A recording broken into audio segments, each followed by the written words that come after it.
Amazon prime की एक web series आई थी पाताल लोक नाम से 2020 यानी पैंडेमिक के टाइम पर। और उस समय लोगों के पास करने को कुछ था नहीं, तो लोग ऐसे वेब सीरीज और मूवीज के पीछे पागल थे। मुझे आज भी याद है, मैंने मिर्जापुर का सीजन 2 और पाताल लोक का सीजन 1 एक दिन में खत्म किया था। मतलब तुम समझ चुके होगे कि तब टाइम कुछ अलग था। और उसी समय ये सीरीज आटप की और लोगों के बीच बहुत ज्यादा पॉपुलर हुई। इसके पीछे सिर्फ कोरोना नहीं, इस सीरीज के कुछ कैरेक्टर्स और परफॉर्मेंस, डायलॉग्स एंड स्टोरी इस सीरीज को बाकियों से अलग बनाती थी। यही कुछ कारण था कि ये पाताल लोक इतनी ज्यादा पॉपुलर हुई। अब इसी सीरीज का पार्ट 2 यानी सीजन 2 हाल फिलहाल अमेज़न पर ड्रॉप हुआ है और मैंने पूरी देख ली है। तो कहानी से शुरू करते हुए मैं बताना चाहूंगा, सीरीज एक होटल से शुरू होती है जहां एक बहुत बड़े लीडर का मर्डर हो जाता है, और जिसका मर्डर हुआ है वो नागालैंड से था। उधर हाथीराम यानी सीरीज का मेन प्रोटैगनिस्ट के पास एक मिसिंग कंप्लेंट आती है और फिर कहानी की शुरुआत होती है। हाथीराम टूटी कड़ियों को जोड़ते जोड़ते उसका जो यह छोटा सा मिसिंग केस था वो एक बहुत बड़े क्राइम के साथ कनेक्ट होता है। हाथीराम को पता चलता है कि जहां वो जा रहा है यानी नागालैंड, ये कोई आम दिल्ली जमुना पार गली मोहल्ला वाला केस नहीं है। इसमें कई बड़े बड़े पॉलिटिशियंस और लीडर्स शामिल हैं। अब ये कहानी आगे क्या मोड़ लेगी, हाथीराम क्या ये केस सॉल्व कर पाएगा, वो सब जानने के लिए देखनी पड़ेगी ये सीरीज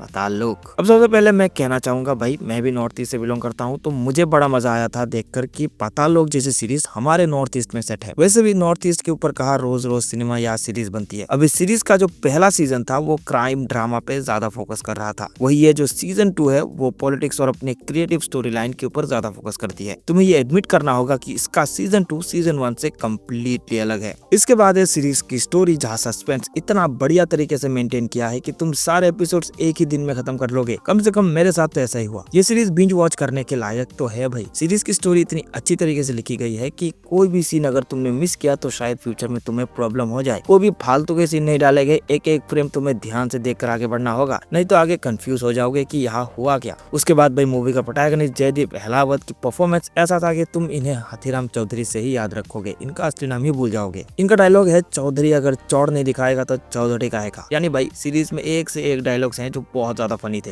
यानी बंदा सीरियस डायलॉग ही मार रहा है, बट जिस सिचुएशन में वो डायलॉग डिलीवर करता है तुम्हें ऑटोमेटिक हंसी आ जाती है। फिर सीरीज का सबसे बड़ा प्लस पॉइंट की सीरीज अनप्रेडिक्टेबल है। तुम्हें अंदाजा नहीं होगा कि अभी जो तुम कैरेक्टर स्क्रीन पे देख रहे हो उसके साथ आगे क्या होगा। मतलब समझदार को इशारा ही काफी है। बाकी सीरीज 8 एपिसोड और 45 मिनट ईच, यानी कुल मिला के 5 से 6 घंटे तो लगने वाले हैं। लेकिन चिंता मत करो, कहानी इतनी अच्छी लिखी गई है कि तुम्हें टाइम का पता ही नहीं चलेगा। मूवी का जो एंटागोनिस्ट है उसका पता आपको लास्ट एपिसोड में ही पता चलेगा, उससे पहले इतना सा भी मालूम नहीं पड़ेगा कि मूवी का विलन कौन है। सीरीज का नेगेटिव की बात करूं तो मुझे लगा जैसे सीजन 1 क्राइम ड्रामा पे फोकस करती है, सीजन 2 उसका उल्टा पॉलिटिकल ड्रामा पे फोकस करती है।